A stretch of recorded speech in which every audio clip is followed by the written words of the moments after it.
The views and opinions of the hosts and guests are their own and do not necessarily reflect the views of the management and staff of Guardian Radio.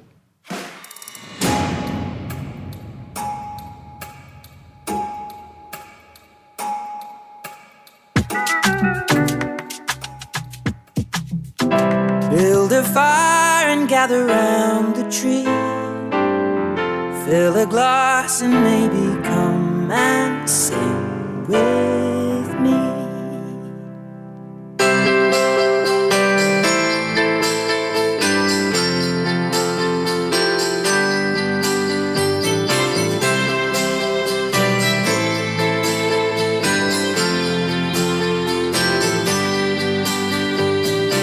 So kiss me under the mistletoe. Pour out the wine, let's toast and pray for December snow. I know there's been pain this year, but it's time to let it go. Next year you never know. But for now, Merry Christmas. We'll dance in the kitchen while embers glow. We've both known love, but this love we got is the best of all. I wish you could see it through my eyes, then you would know. My God, you look beautiful. Good morning this morning and welcome back to Guardian Radio 96.9 FM, your station for fresh news, smart talk all a day. It is Monday the 1st of December 2025 and you are on the clock with Turn Signal Greene. Why? Because you need to be the change you want to see in the world, and if that's the case, today my name is Turn Signal Greene. On the clock, we have conversations that help us understand and navigate a rapidly changing Bahamas. I got a guest joining us in studio this morning. We're going to be talking about the Bahamas Women's Health Survey in a moment. But before we get there, I woke up to the saddest news, two stories. The first in today's Tribune, man shot 5 times, dies after ambulance crashes. The second story has not hit the papers today. There was a traffic fatality on Harold Road early this morning. And when I saw the first headline, man shot 5 times, dies after ambulance crashes, let's read from it quickly. A teenager shot 5 times on Saturday was alive and responsive before the ambulance carrying him to the hospital collided with another vehicle at the traffic light at Shirley Street in Hawkins Hill, the Tribune understands. The crash was captured in a video now circulating online. If somebody have that, please send it to me. The man whom police said was 18 ultimately died. The shooting happened shortly after 4 p.m. on Saturday, November the 29th. Police said officers were called to Sutton Street off Kemp Road, where they found the teen suffering from apparent gunshot injuries. Emergency medical services began transporting him to hospital. Police said preliminary investigations suggest the teen had been in the area of a nearby cemetery when the occupants of a gray vehicle opened fire in his direction before speeding off. Condolences to the family of this young man. While police have not publicly addressed the transport crash, the video circulating online shows the ambulance carrying the victim colliding with an SUV in the intersection, raising questions about the sequence of events and the teen's condition at the time of impact. Police said 4 people, 2 men aged 31 and 22 and 2 women aged 29 and 22 have been arrested in connection with the shooting. I am thinking about the traffic collision. I was thinking about it on my way to work this morning when I approached the green light at Shirley and Village, going on to Shirley and Village coming from the Eastern Road. I had the green light. I was coming over the green light, and in the middle, out of nowhere, a truck decided to turn left on red, which is illegal at that intersection. It's not permitted. I don't care how old you are or how nice your church dress look. It's not permitted. That truck decided to swing left on his red light, but not just into his lane, because see, if you are entering Shirley Street, which is 2 lanes heading in the same direction, you're supposed to enter the lane on the side of the road that you're on, right? That's what you're supposed to do. See, because I was wondering, how did that accident at Hawkins Hill happened with an emergency vehicle that obviously had its sirens on because it was transporting a young man that got shot 5 times to the hospital. Like, how did that collision happen? It happened because y'all don't care about anything except yourself. That man in that truck swung wide illegally into the road and not just turned into his lane, which would be the safest thing to do since you decided you're going to be a reckless maniac this morning. You decided to turn across 2 lanes and swing your jet skis across the road with you in the face of oncoming traffic. And then y'all act like other people are the problem.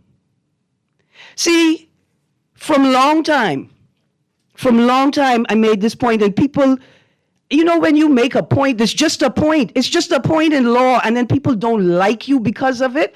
Imagine you have to tell big grown professionals that when emergency vehicles are approaching, your job is to safely proceed to the edge of the road, right? With the 2 lanes, like everybody's supposed to come to the left. But since y'all can't coordinate that, you're the very least supposed to make way and cling to your edge of the road at a stop, allowing space for the emergency vehicle to come through. Y'all act like if God wanted you to know it was an emergency, he would have given you a stroke.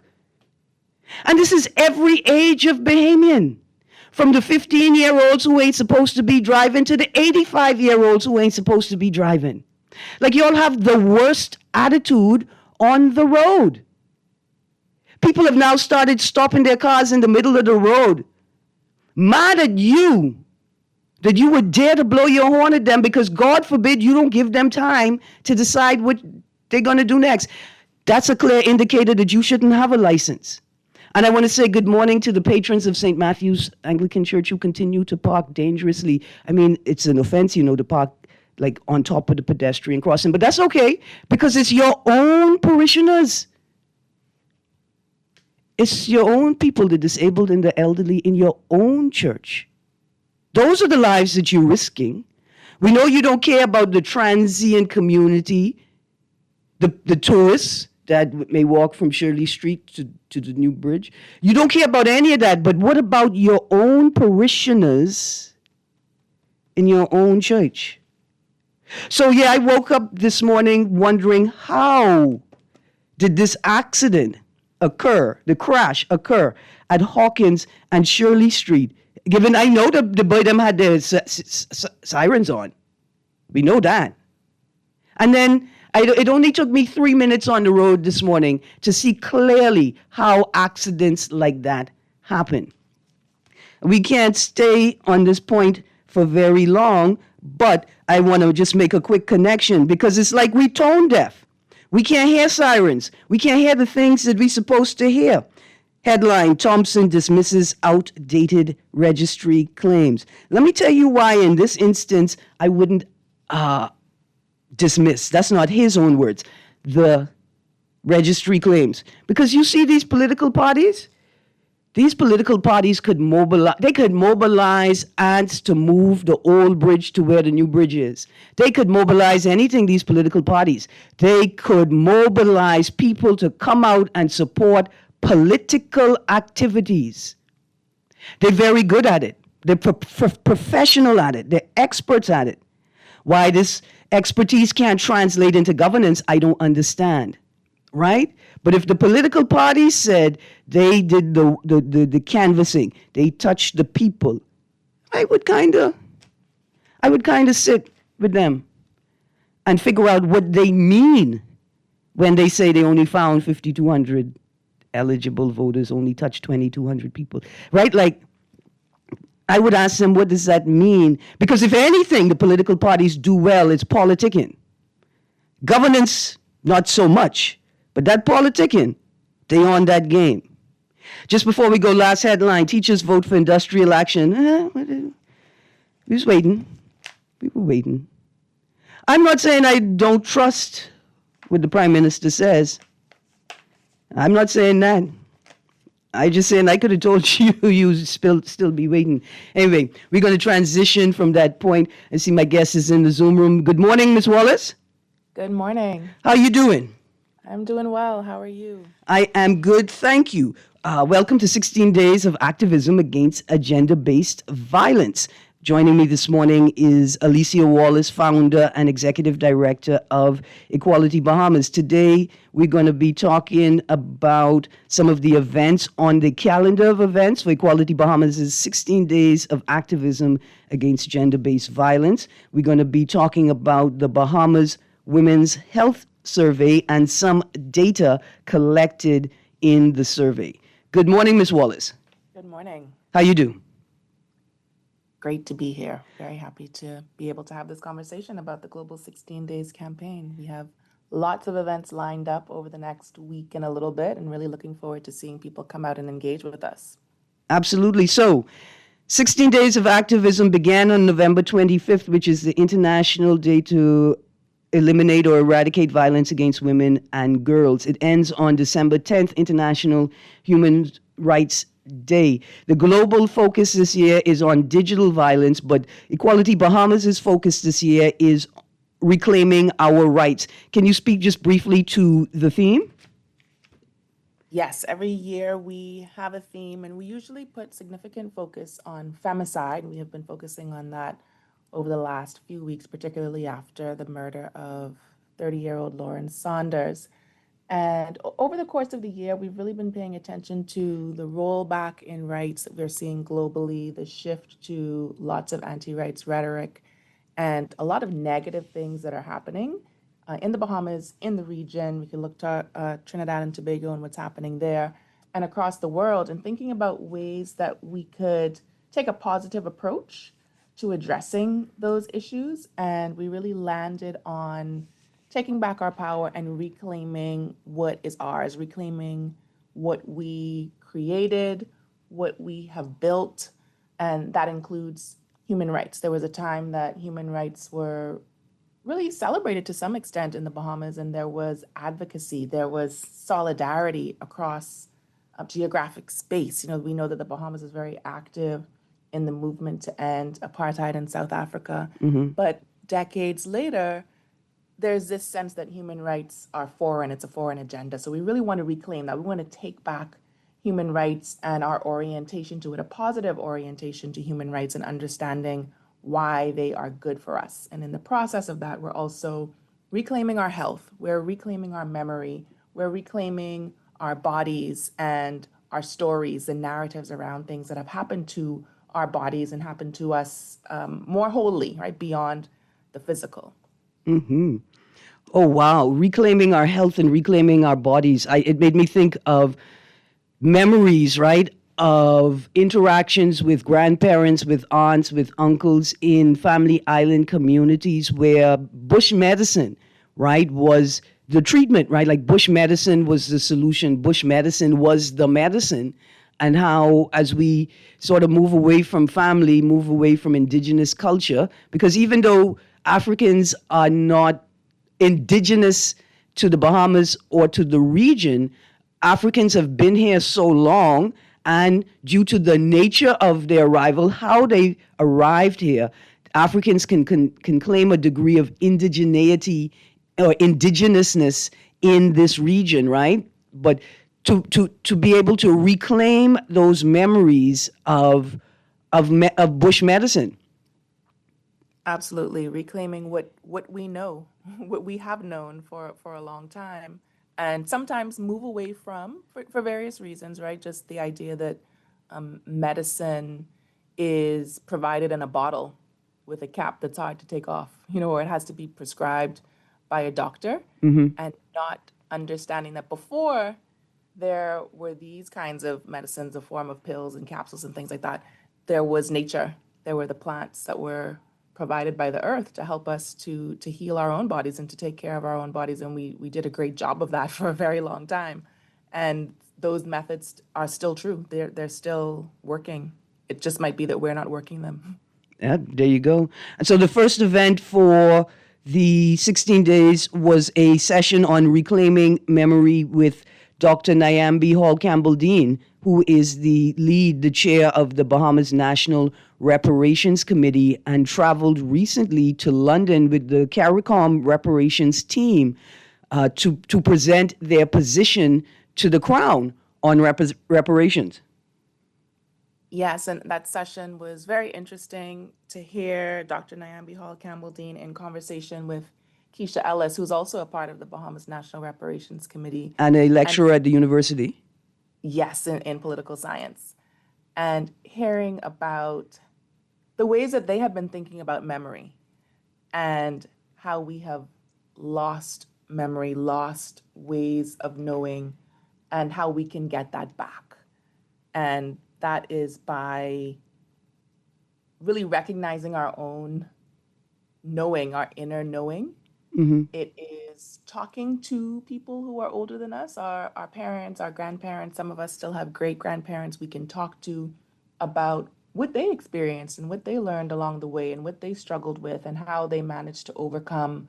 And many of them have advice for us, right? Of talking about ways that we might be going about things that they know aren't effective because they have had certain experiences. And it was a really interesting conversation. I actually watched the recording right after the event closed because when you're in it, you're just trying to hold on to every word, but more words are coming. And I found it so interesting. I had to go back and watch it to let it kind of wash over me again because there was so much gold in what they were sharing. Listen, as you're saying that, I remember a story about my grandmother, Corinne Mitchell. The one time she almost made me, she made me fall out my chair. Not even the King Charles's, my cousin's story made me fall out my chair, but this one involved, it's basically the advice was every woman needs a pair of red panties. And I almost died. I almost died when my grandmother said that aloud. And I had to listen to figure out, right, what the lesson was. It was a lesson on economic and legal agency, right? It was a lesson on a woman's need to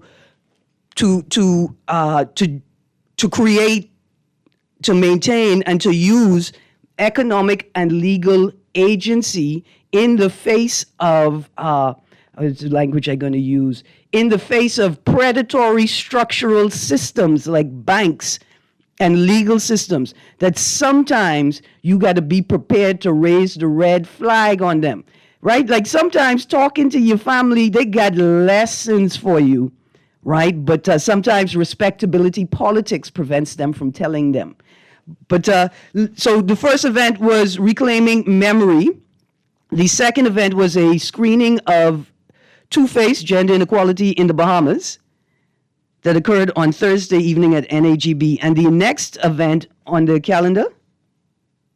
That is tomorrow, Tuesday, December 2nd, with Soraya Chamali. We will be in conversation with her about her new book, All We Want Is Everything, How to Dismantle Male Supremacy. Okay, see, because last week, Ms. Wallace, I had asked on the show with you on the 19th, which was International Men's Day, I'd asked the audience, what more do men want? And in our segment, what more do women want? Ms. Soraya Chamali, she's prepared to answer the question for us? Because I like the answer. All We Want Is Everything. That's Okay. the title of the book.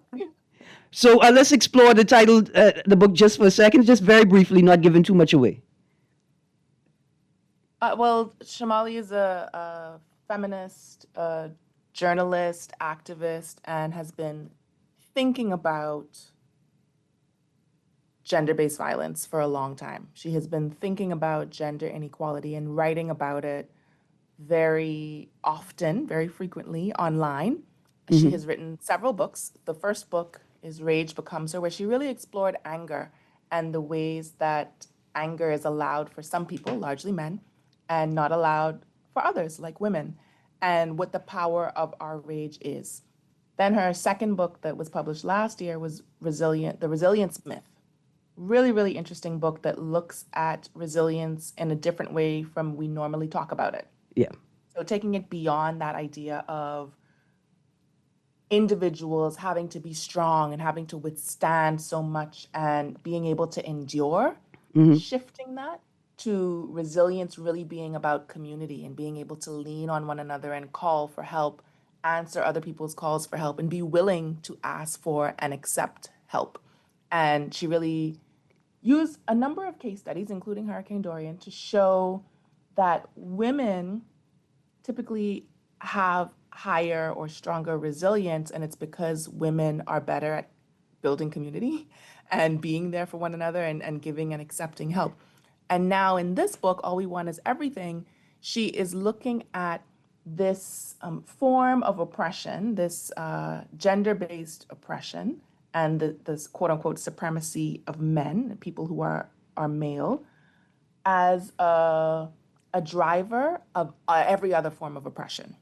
So this is the one that she is seeing as foundational, a foundational form of oppression that really drives other forms of oppression. And the publishers call this book a bold and urgent call to name and dismantle the systems that diminish our lives and to reimagine a world built on justice, care, and collective power. All So right. this book was just published on November 11th. So I haven't finished reading it yet, so I can't speak too much to what's in the book, but we will hear more about it from Soraya Chemaly herself. All right. On Wednesday evening, we have Reclaiming Recovery, People-Centered Disaster Preparedness, and that session will be live in person at National Art Gallery of the That Bahamas. one is now virtual. Oh, it's virtual That now? will be virtual, Okay. so anyone can join that on Zoom. We will have with us Yemi Knight, who is based in Barbados, so it's much easier to just make it a virtual session. Okay. We couldn't fly in? We couldn't fly her in. We don't have the money like that. Man, look here. If she did bring like half a pallet of akra, a fish dumpling, we could have fish fritter, we could have sold them, man. We got to be resilient. We can figure this out. Okay, but that's wonderful. More people can join into the conversation because it is virtual, people-centered disaster preparedness. And then on Thursday night, Thursday, we have a virtual film screening. We are watching together Tiny Movements. And this is a documentary by Jen Greene, who is a survivor, and Laura Sweeney, who helped her to produce this documentary that's currently making the rounds at different film festivals in the US. And they have been very kind to allow us to do a virtual screening, which you know is not very common. Jen Greene is actually a friend of mine, American woman who experienced marital rape. And she has been on a journey over the last few years that is just multi-layered, trying to get justice through the criminal justice system for what happened to her, what her husband did to her, trying to get a divorce, which she finally just got, I think, over 6 years later in the process, trying to protect her children, and also taking her body back and coming back into herself. And she chose to do that through dance because she has a background in dance. She's a dancer. And she recorded herself every day dancing in her very small kitchen, sharing that on Instagram. And over a period of time, she shared a little bit more about what had happened to her. And at first, it was kind of cryptic. You couldn't really tell. You just knew something bad happened. But as she got more comfortable and as she shared more and more dances, more of the details came forward. And this documentary really covers that period of time, as well as the court case, the criminal court case against her husband. It's short, it's under 30 minutes, so we'll be able to watch it and have really fulsome conversation with Jen and Laura. is that session online as well? That is online, yes. So they will be joining us virtually, and we will be able to watch this film together. You can register where all of the other events registration is. It's on our Luma page, so that's lu.ma/16days25. That's where you'll find the full lineup and be able to register for any of the events that you're interested in.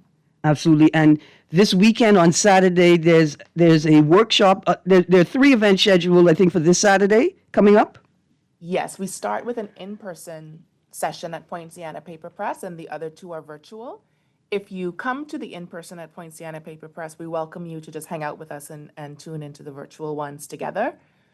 We start the day with a poetry erasure workshop, which will be a lot of fun. All of the sessions at Poinciana Paper Press are a lot of fun, but Sonia Farmer will be guiding us through the process of creating what's commonly known as blackout poetry. So we'll be looking at found text, so people can bring in their own books or stories or magazines. We'll have newspapers with articles on different topics.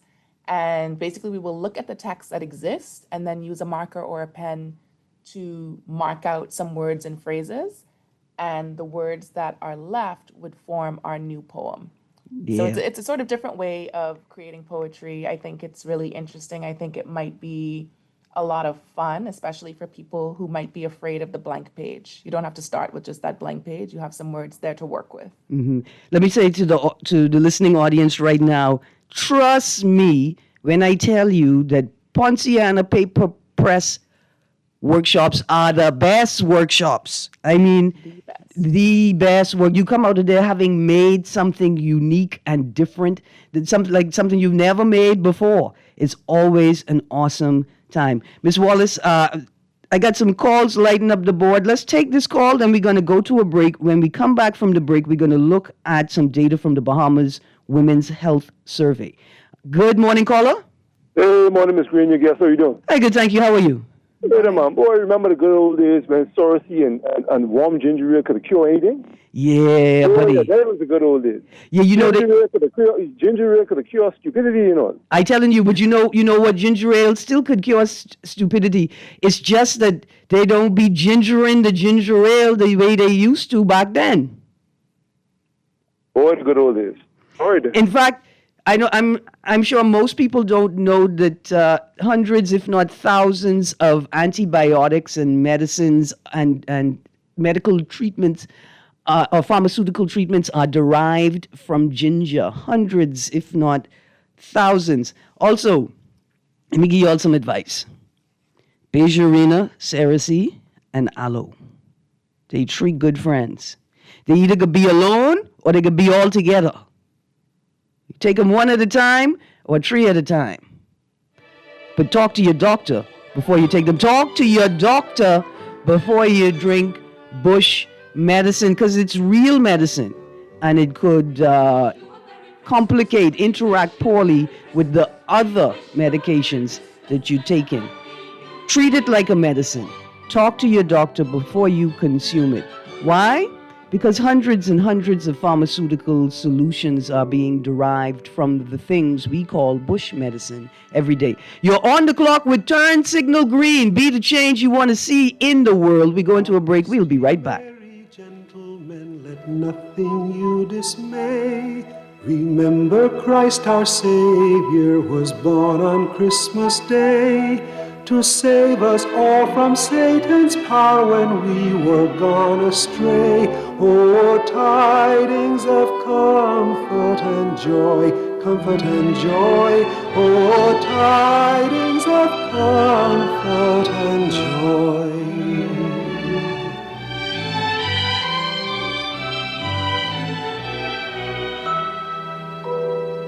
For fast, reliable, and impactful printing services, look no further. Let Printmasters bring your masterpiece to life. We stand by our quality products that is second to none. Our affordable pricing and friendly, efficient staff makes Printmasters the ultimate choice for all your printing needs. We can deliver any type of printing services, from banners to booklets to business cards. You name it, we can print it. Let Printmasters bring your masterpiece to life. Located in the Nassau Guardian Building, telephone 302-2361. Love the show? Want to give your support? Become a sponsor today. Call 302-2300 for our rates and packages. That's 302-2300. Become a sponsor on Guardian Radio 96.9 FM. Fresh news, smart talk, all day. At Cleveland Clinic, you set your course, not cancer. So when your journey takes an unexpected turn, you seek out the experts who've conquered it before, and you forge new paths to help fight cancers. For every route to a cure, for every care in the world. See how we're innovating cancer care at Cleveland Clinic today. This is Guardian Radio 96.9 FM, streaming on GuardianTalkRadio.com and the Guardian Radio app, Nassau, Bahamas.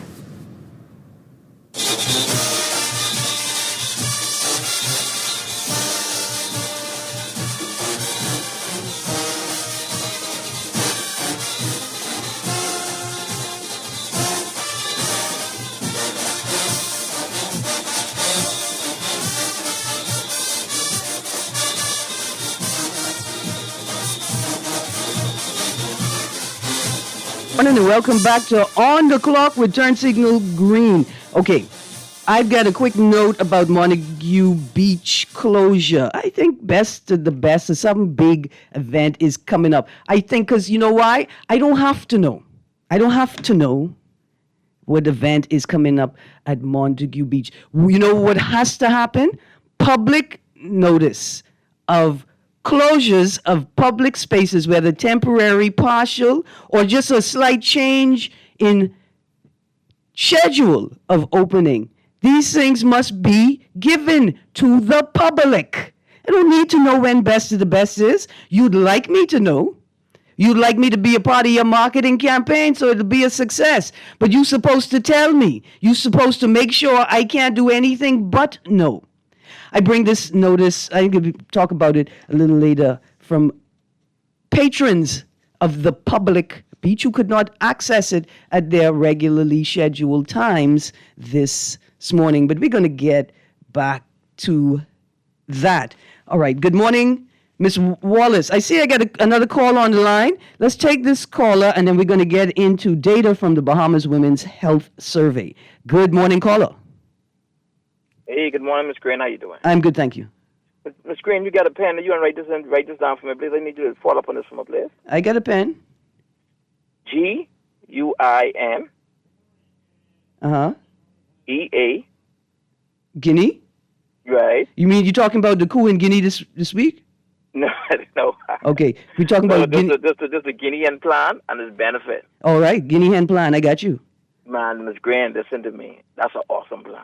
Well, listen, why you don't call back at 11 where we have some more space to talk about it? Okay, no problem. Because I like it. Yeah, do listen. Say at the same time so we could elaborate on that some more. Guinea hen plan. I like guinea hen. I like guinea weed. I like guinea corn. I like all of it. Thank you. Yes, sir. Yes, ma'am. Okay. All right. All right, let's go to the next caller quickly, producer, and then we're going to get to the Bahamas Women's Health Survey. Good morning, caller. Good morning, Ms. Greene. Good morning. How are you?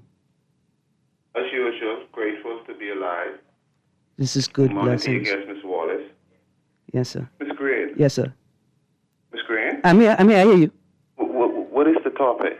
So we're talking with Equality Bahamas about the 16 days of global activism against gender-based violence. In this segment right now, we're going to look at an excerpt, a quick capture of data from the Bahamas Women's Health Survey. I'm going to ask Ms. Wallace, what is the Bahamas Women's Health Survey? When was it conducted? Because ain't nobody surveyed me, and I as a woman. I as a woman, and I as a particular type of woman. I know y'all ain't got very many women like me here. I can't imagine why you didn't want my information in the survey. But what's the survey? When was it conducted? Where can we find the data from the survey? What's the intended outcome? Like which agencies are stakeholders in this discussion?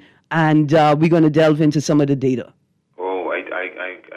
I must be misunderstanding. I thought, like how you was talking about the women celebrating last week. Yeah. All that?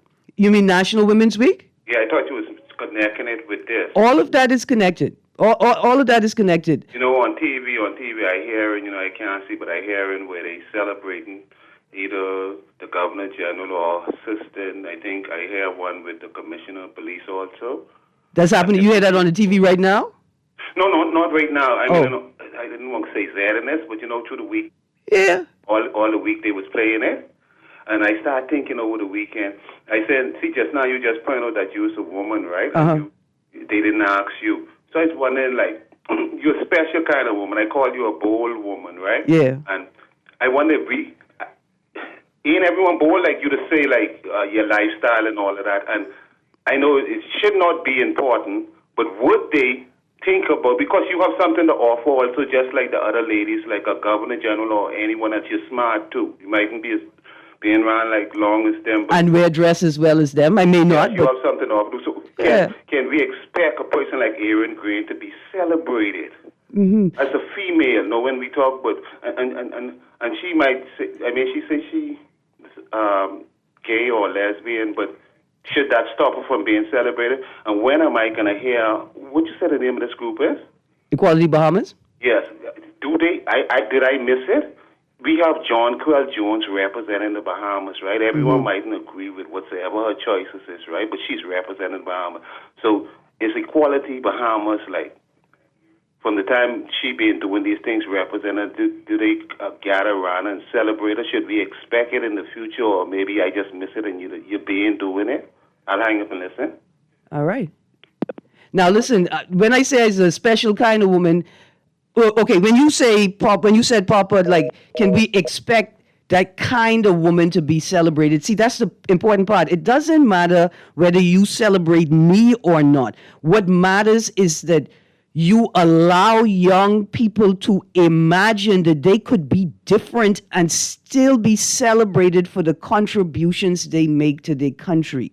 You don't have to honor Erin, but if you say out loud, a person like Erin can never get an honor, then you create in the environment, you create in the collective consciousness, right? These barriers that cause young people to stop imagining that them and their different selves could have a positive contribution to the country. That's why it's important. Not that you have to honor every sissy that does something important, but that you create a space that does not shut down the idea that somebody who is different could make a valuable contribution to the country. Ms. Wallace? Yeah, this is such an interesting question. At Equality Bahamas, we're really focused on advocacy, public education, and community engagement. So we don't do a lot of, honoring of people. I think there are a lot of organizations that do that and spend money and also make money doing that. It's not necessarily our role, but we do try to highlight when we see people doing incredible things, people of different genders, of diverse genders, in particular women and other genders, people of different sexualities, people with disabilities, people who are migrants. We are centering these people, these communities in our work, and we occasionally highlight specific instances, circumstances, and people, but it's not really a primary part of our work. Mm-hmm. In fact, I just want to say, if y'all gonna recognize me for being miserable. Not just being miserable, right? But taking misery and turning it into energy, kinetic energy. That's what I want to be recognized for. Don't worry about them other stuff. Those are they're a part of me, but they're not the biggest part of me at all. All right, Ms. Wallace, Bahamas Women's Health Survey data. Tell us, what is the Bahamas Women's Health Survey and how did you find out about it? Well, I'm very limited in what I can say about this project, but the Bahamas Women's Health Survey was conducted in 2021. Very interesting time, difficult time to undertake an exercise like this. We had to make numerous changes because of the COVID-19 pandemic. We were supposed to do it earlier. It got delayed. We had to make some changes. It was completed. The report was delivered early in 2022, and it has not yet been published. It hasn't been released in its entirety. It's in the hands of the government. There's nothing that we can really do about it. But this was a project with a consulting firm that did the research. The government of the Bahamas, IDB, was involved. And we're really hoping to see the report released so that we can see all of the data, because it is so important. It is critical to any moves that we want to make toward preventing gender-based violence and effectively intervening in gender-based violence. I got you. And as importantly, ensuring that survivors have access to justice in the fullest way possible. All right. One second. Caller, we'll be with you in a moment. Go on. Some of the data was released at a media briefing following the complete delivery of the report. So we do have some numbers, and I've been sharing those numbers over the last little while, but in particular in the last couple of months, because I think it's really important that we're able to put this in context, especially as we see people getting very upset about some of the stories that we've seen, some of the losses that we've experienced as a country as a result of gender-based violence, resulting in cases of femicide. All right, let's take this call and then we get to the data that we can look at. Good morning, caller. Hey, good morning. How are you all today? Good, thank you. I do have a question about the organization. So when you talk about the gender-based violence and things like that, does transgenderism fall under your portfolio as well? We do center LGBTQI plus people, so that includes transgender people, yes. But also that you can't do the work without considering that category of people, and use that phrase loosely, right? Because but the reason. Hold on.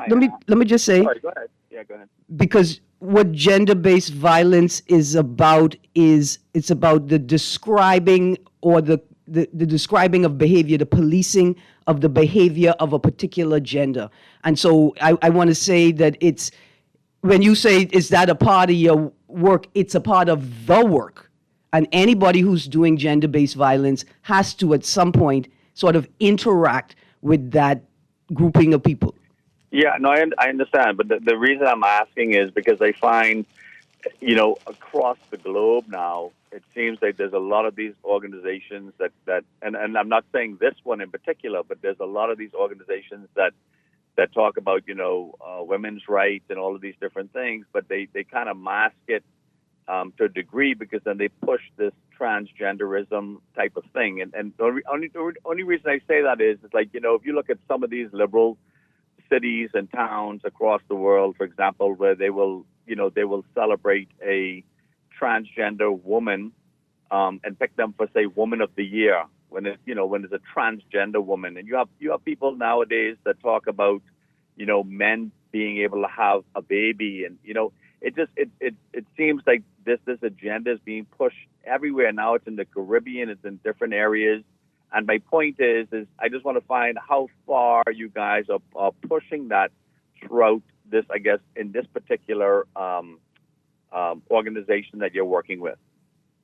I mean, the agendas that you highlighted, I think, are identifiable, but cannot be identified as a part of any reputable organization's work on gender-based violence, right? Let me put it to you like this. These things that you're concerned about, the idea of men or people assigned male at birth but who identify as women now being able to conceive children, right? That is not the root of the work. That's an issue that arises, but that's not the work itself, right? And so I could appreciate what you're saying as a LGBTI advocate. Sometimes it feels like all conversations lead back to transgender issues. But what you've seen over the last 10 to 15 years is a concerted focus on transgender issues because of the alarming rates of violence towards trans people. So the urgency you see is not necessarily an attempt to take over advocacy or to take over an issue or an agenda space, but it is an attempt to respond to what is undoubtedly, right, undeniably a crisis of violence towards people who identify as trans. Whether you agree with it or not, the rates are alarming. They're horrifying, the rates of violence and of homicide and murder, right, towards trans people.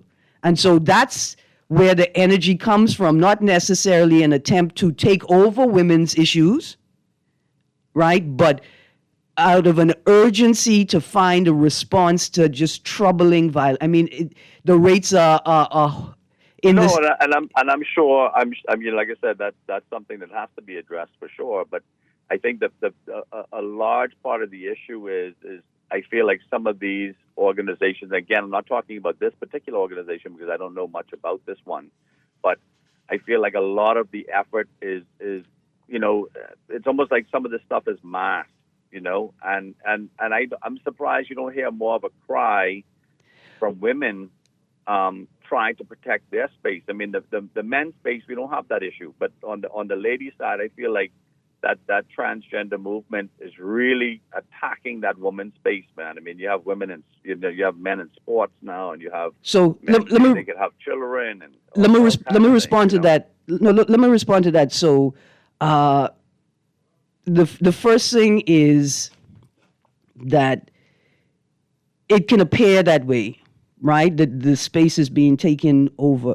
There's a constant negotiation for space in the advocacy world, right? Like I say on the show, Junkanoo people can't be taking $30 million out of the economy every year and not think that the public would want to talk about it, because that $30 million could be shared by other advocacy groups, right? Could go towards other very important issues. In the same way, within the advocacy community, for the longest time, like men's issues and women's issues, like women, for the longest time, women have been advocating for a greater focus of energy and resources, finances in particular, on women's issue in the broader LGBTI discussion, right? So these negotiations for space, they are constantly happening. The second thing I want to say is, it's important to not confuse an American advocacy with a Bahamian advocacy. When I talk about ontological Americanness, this is also a space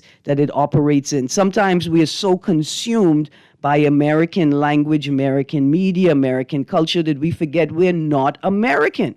No, I agree. And that's important, because, like I say, you really don't want, you really don't want that level of what they have going on there to come here, because that's something the Bahamas is definitely not ready for. That's for sure. Let's talk about this. Let's just talk about that briefly. Not just that the advocacy that's taking place in the U.S. is not necessarily the advocacy that's taking place in the Bahamas. And to one of those issues, one of the issues that I thought like sort of went left, pun intended, right? They say that tongue in cheek, is the bathroom issue, right? On the extreme far side, we had trans advocates. Like, I wouldn't even call them trans advocates. I would call them outliers. I would call them mischievous troublemakers who were advocating vocally for violence against people who would stop them from using the bathroom they identify with, right? And I thought that was the most ridiculous and dangerous statement. And I thought it was important for trans communities to respond to that and say to the broader public, listen, these people, while they may have a right to speak, they must also moderate their speech, not promote violence, not promote reckless violence, not promote not promote a speech that would result in violence turned towards the community, especially when the most appropriate response to the question of access to bathrooms for trans people is single stall units, mandating that businesses have single stall units, at least one, so that there's not a question of which bathroom are you supposed to use, because there's only one bathroom for everyone and you use it one at a time, right? Like, that's the most appropriate response. That's just common sense at that point. It doesn't matter. Right. And so everybody's fighting for rights, which I understand. Everybody is fighting for rights. But again, we just have to be careful in our space. What happens in America and other places, I just think, listen, the Bahamas, we live in a sweet country. This place is a sweet place to live. And the point is, sometimes, you can have people that will dump money. One thing I will say about the trans movement globally is that they are backed by a ton of money. I don't know where it come from, but they have a lot of money. And what they do is they infiltrate some of these organizations to mask their agenda.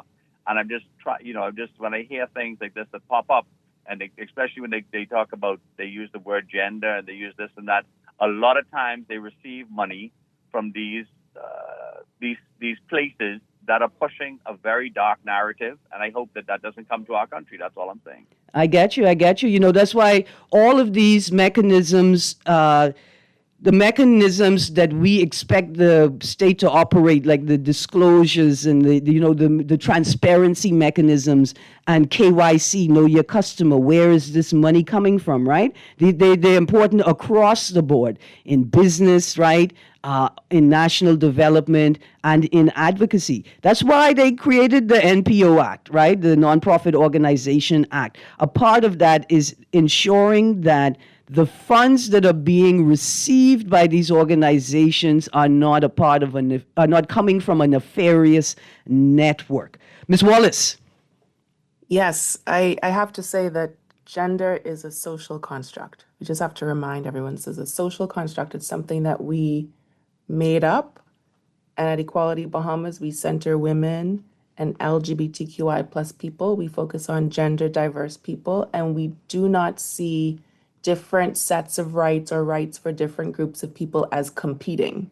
We know from the Declaration of Human Rights that all of our rights are interrelated and they're interdependent. And for any of us to have full access to all of our rights, everyone else has to have full access to all of their rights. So we cannot view transgender people or the transgender movement as an enemy or as a competitor. All of our rights are linked. And in particular, women's rights are linked to LGBTQI plus people's rights. And while we are pitted against each other, we are not competing and we are not enemies of each other.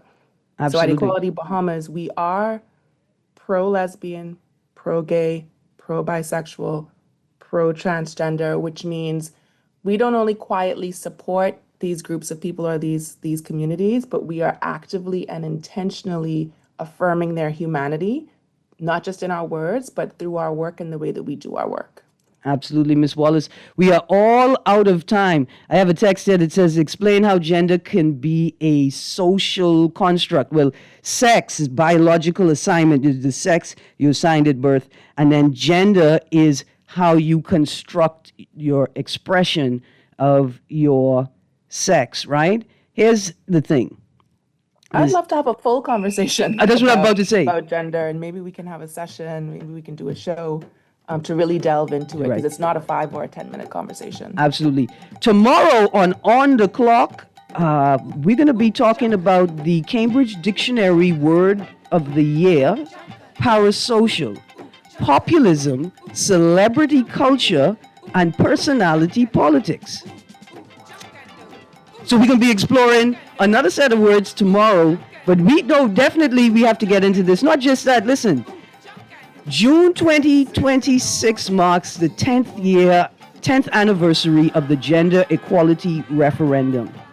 March 6th, 2026 marks the 10th anniversary of the vote in the House for the gender equality referendum. So we're going to take some time, Ms. Wallace, to talk about gender as we approach the 10th anniversary of that national event. You guys, stay tuned. Guardian Radio AM with C.A. Nuri is up next. Thank you so much, Ms. Wallace, for joining us today. Just move on the side, let the gentleman take his time. This is Guardian Radio 96.9 FM. Fresh news, smart talk, all day.